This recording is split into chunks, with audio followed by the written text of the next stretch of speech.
Welcome to my channel SK knowledge class. दोस्तों matric exam 2023 Hindi का original question paper आ गया है। दोस्तों चलिए इससे हम आज दोस्तों 100 में 100 ऑब्जेक्टिव करेंगे दोस्तों, क्योंकि 100 में आपको 50 बना के लाना है, 100% ठोक के लाना है दोस्तों। 100% गारंटी है आपको फंसेगा। ठीक, चलिए दोस्तों क्वेश्चन आंसर देख लेते हैं।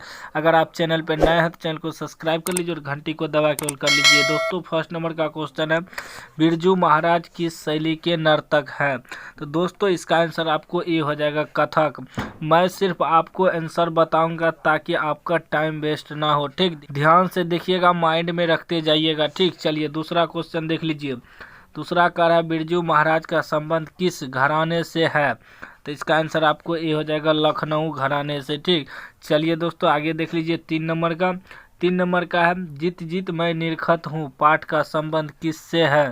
तो इसका आंसर आपको सी हो जाएगा, बिरजू महाराज। ठीक, मैं सिर्फ आपको आंसर बता रहा हूँ। ठीक, सब आंसर याद रखते जाइएगा दोस्तों, और जो भी क्वेश्चन का आंसर अगर आप जानते हैं तो कमेंट बॉक्स में दे दीजिएगा। ठीक, और आप लोग चेक कीजिएगा कि हम 100 में कितना ऑब्जेक्टिव सही कर सकते हैं। आप खुद से टेस्ट लीजिएगा। ठीक, क्योंकि 100 में आपको 50 बना के लाना है।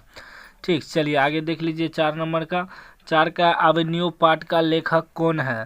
तो इसका आंसर आपको सी हो जाएगा, अशोक वाजपेयी। ठीक, चलिए 5 का है, अभिनव पाठ गद्य की कौन सी विद्या है? तो इसका आंसर आपको सी हो जाएगा, ललित स्थल। ठीक, चलिए दोस्तों 100% गारंटी है कि सारा ऑब्जेक्टिव आपको लड़ेगा। ठीक, चलिए 6 नंबर का है, अभिनव किस नदी के किनारे बसा है? तो दोस्तों इसका आंसर आपको डी हो जाएगा, रोन। ठीक ना, और इस ऑब्जेक्टिव क्वेश्चन आंसर से दोस्तों आपको बहुत चीज़ सीखने को भी मिलेगा मॉडल पेपर से। ठीक, 7 का है, ला शत्रुज क्या है?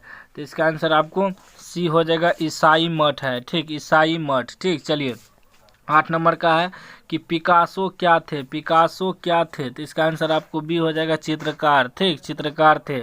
चलिए आगे देख लीजिए। 9 नंबर का, 9 नंबर का करेक्ट, सुजान सागर किसकी कृति है? किसकी कृति है? तो इसका आंसर आपको दोस्तों डी हो जाएगा, घनानंद। घनानंद आंसर सही है। चलिए दोस्तों 10 का देख लीजिए। ठीक, 10 का है, घनानंद किस बादशाह के मीर मुंशी थे? तो इसका आंसर आपको क्या हो जाएगा, सी हो जाएगा, मोहम्मद शाह रंगीले। ठीक, चलिए दोस्तों आगे देख लीजिए। 11 का कर है, स्वदेशी किस कवि की रचना है? किस कवि की रचना है? तो इसका आंसर डी हो जाएगा, प्रेमगन। एक एक ऑब्जेक्टिव को देख लेना है दोस्तों, और एक भी ऑब्जेक्टिव आपको मिस नहीं करना है। ठीक, ना तो बाद में पछताना पड़ेगा आपको। चलिए 12 का देख लीजिए। करा प्रेमघन किसका उपनाम है?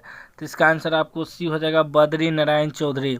और आप खुद से टेस्ट लीजिएगा। ठीक, चलिए 13 का है, प्रेमघन किस युग के कवि थे? तो इसका आंसर क्या हो जाएगा दोस्तों, सी हो जाएगा, भारतेंदु युग। ठीक, चलिए मैं आंसर इसलिए बताता हूँ कि आप वीडियो लंबा भी ना हो और आप लोग ज़्यादा बोर भी ना हो। ठीक, चलिए 14 का देख लीजिए। 14 का है, कवि प्रेमघन के अनुसार भारत में आज कौन सी वस्तु दिखाई नहीं पड़ती है? आंसर ए हो जाएगा, भारतीयता। ठीक, चलिए करेक्ट आंसर है दोस्तों। 15 का है कि आजकल भारत के लोग किस भाषा में बोलना पसंद करते हैं? तो इसका आंसर आपको सी हो जाएगा, अंग्रेजी। ठीक, चलिए 16 नंबर का देख लीजिए। 16 नंबर का है, राज खान ने प्रेम अयनी किसे कहा है? तो इसका आंसर आपको सी हो जाएगा, राधा। ठीक, चलिए नेक्स्ट सवाल देख लीजिए दोस्तों, एक भी ऑब्जेक्टिव आपको मिस नहीं करना है। ठीक दोस्तों 17 का देख लीजिए। 17 का कार्य है, रसखान के चित्रचोर कौन है? तो रसखान के चित्रचोर कौन है? तो इसका आंसर आपको बी हो जाएगा, श्री कृष्ण। श्री कृष्ण जो है चित्रचोर है। ठीक, चलिए 18 का है, रसखान ब्रज के वन बागों पर क्या निछावर करने को तैयार हैं? तो इसका आंसर क्या हो जाएगा, सी हो जाएगा, तीनों लोग। ठीक, चलिए 19 का है, कह रहा है अति सुधो स्नेह को मारग शीर्षक सवैया किसकी रचना है? इसका आंसर आपको बी हो जाएगा, घनानंद। ठीक, चलिए दोस्तों आगे देख लीजिए। 20 का कह रहा है, घनानंद किस काल के कवि थे? घनानंद किस काल के कवि थे? किस काल के कवि थे? तो दोस्तों इसका ऑप्शन जो है गलत है। ठीक है ना, ऑप्शन गलत है। 21 नंबर का देख लीजिए। 21 का कह रहा है कि घनानंद किस काल के कवि थे? तो इसका आंसर दोस्तों आपको सी हो जाएगा, रीति काल। ठीक ना, चलिए आगे देख लीजिए दोस्तों। 22 का कह रहा है कि घनानंद किस भाषा के कवि थे। घनानंद किस भाषा के कवि थे, तो इसका आंसर आपको सी हो जाएगा, ब्रज भाषा। ठीक, चलिए 23 का देख लीजिए। 23 का है, रिल्के ने काव्य के अतिरिक्त और किन किन विधाओं में रचना की। क्या हो जाएगा इसका आंसर, बी हो जाएगा, कहानी और उपन्यास। ठीक, चलिए आगे देख लीजिए 24 नंबर का क्वेश्चन दोस्तों। 24 का कह रहा है कि दही वाली मांगमा के रचयिता हैं। दही वाली मांगमा के रचयिता हैं, तो इसका आंसर सी हो जाएगा, श्रीनिवास। ठीक, चलिए 25 का देख लीजिए। 25 का कह रहा है कि श्रीनिवास किस भाषा के साहित्यकार हैं, तो इसका आंसर आपको बी हो जाएगा, कन्नड़। ठीक ना दोस्तों, मैं आपको आंसर ही बताऊंगा और सारा विषय का ऑब्जेक्टिव सब्जेक्टिव लेकर आऊँगा दोस्तों, क्योंकि आपको 95% नंबर लाना है दोस्तों। और दोस्तों टेलीग्राम चैनल और व्हाट्सएप ग्रुप में जुड़ जाइए दोस्तों, हम आपको PDF भेजते रहेंगे। ठीक, चलिए आगे देख लीजिए दोस्तों 26 का। 26 का आकाश का पर्यायवाची शब्द क्या है। आकाश का पर्यायवाची शब्द क्या है, तो इसका आंसर व्योम हो जाएगा। व्योम, आकाश का क्या होता है, व्योम। ठीक, चलिए 27 का देख लीजिए। 27 का सूर्य का समानार्थी शब्द क्या है। समानार्थी शब्द क्या है, तो इसका आंसर डी हो जाएगा, भानु। ठीक, चलिए 28 का देख लीजिए। कह रहा है कि नाक का बाल होना मुहावरे का अर्थ है। नाक का बाल होना मुहावरे का अर्थ है, तो ए आंसर हो जाएगा, अधिक प्यारा होना। ठीक, चलिए आगे देख लीजिए दोस्तों 29 का। 29 का है कि सिर उठाना मुहावरे का सही अर्थ क्या है। सिर उठाना मुहावरे का सही अर्थ क्या है, तो इसका आंसर आपको सी हो जाएगा, विरोध में खड़ा होना। ठीक, चलिए 30 नंबर का देख लीजिए। 30 का कह रहा है कि कपटी मित्र किस मुहावरे का अर्थ है।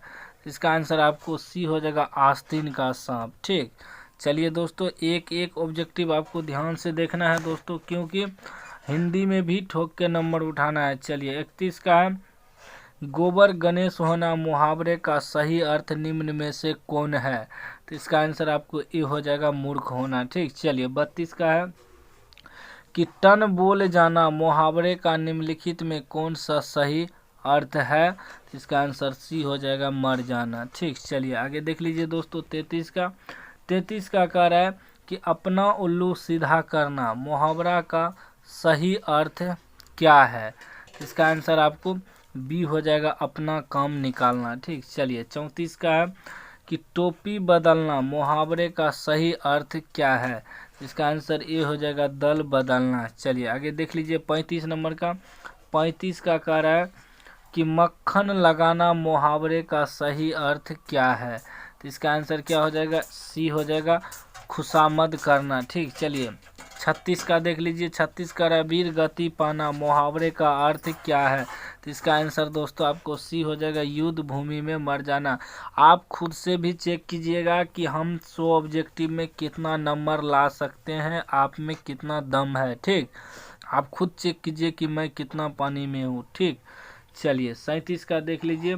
37 कह रहा है कि सिर पर भूत सवार होना का सही अर्थ क्या है, तो इसका उत्तर आपको ए हो जाएगा, धून सवार होना। 38 का कह रहा है कि कान देना मुहावरे के 4 अर्थ दिए गए हैं, इनमें जो सबसे अधिक सही हो लिखें, तो क्या हो जाएगा, इसका आंसर आपको ए हो जाएगा, ध्यान देना। ठीक, चलिए दोस्तों क्या होगा, ध्यान देना। उसके बाद दोस्तों 39 का कह रहा है कि धोबी का कुत्ता ना घर का ना घाट का कहावत का सही अर्थ क्या है, तो इसका आंसर दोस्तों आपको सी हो जाएगा, कहीं ठोर ठिकाना ना होना। ठीक, चलिए 40 का है कि दाल भात में मुसलचंद कहावत का अर्थ क्या है, इसका आंसर आपको बी हो जाएगा, बिना मतलब दखल देना। ठीक, चलिए 41 नंबर का क्वेश्चन देख लीजिए। 41 का कह रहा है चोर की दाढ़ी में तिनका कहावत का सही अर्थ क्या है, तो इसका आंसर ए हो जाएगा, अपराधी स्वतः आशंकित रहता। ठीक, चलिए आगे देख लीजिए 42 का।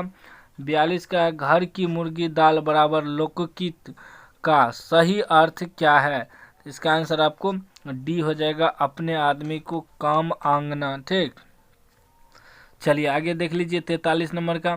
43 का कह रहा है कि दूध का जला मट्ठा फूंक फूंक कर पीना लोकोक्ति का अर्थ क्या है?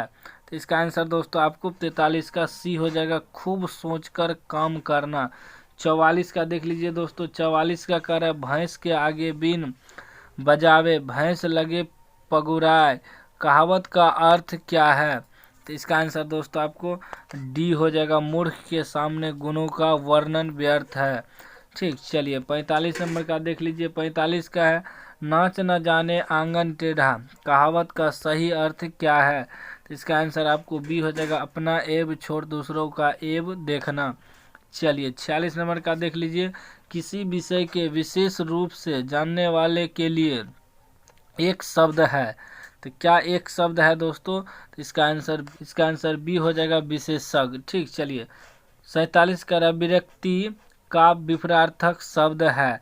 तो इसका आंसर दोस्तों 47 का आपका सी हो जाएगा, आस्कति। ठीक, चलिए आगे देख लीजिए दोस्तों 48 नंबर का। 48 का कह रहा है कि हर्षहु जोर दीर्घहु का उच्चारण स्थान है। तो इसका आंसर डी हो जाएगा, दांत। ठीक, चलिए 49 नंबर का कह रहा है कि यशोधरा का संधि विच्छेद क्या है? तो इसका आंसर सी हो जाएगा, यशः जोर धरा। ठीक, चलिए आगे देख लीजिए दोस्तों 50 का कह रहा है चतुर्भुज में कौन सा समाज है? तो इसका आंसर डी हो जाएगा, द्विगु समास। ठीक, चलिए 51 नंबर का है दोस्तों, मंगू के अलावा उसकी माँ की कितनी संतानें थी? तो इसका आंसर ए हो जाएगा, 2। ठीक, मंगू लगा के 3 था। ठीक, तो दोस्तों आज की वीडियो में बस इतना ही, नहीं तो वीडियो बहुत लंबा हो जाएगा। हम आपको दोस्तों इस वीडियो में 51 ऑब्जेक्टिव बताए हैं, अगले वीडियो में लेके आऊँगा 51 से आगे। ठीक ना, क्योंकि नहीं तो वीडियो बहुत लंबा हो जाएगा तो आप लोग बोर हो जाते हैं। ठीक, अभी तक चैनल को सब्सक्राइब नहीं किया, सब्सक्राइब कर लीजिए और घंटी को दबा के ऑल कर लीजिए।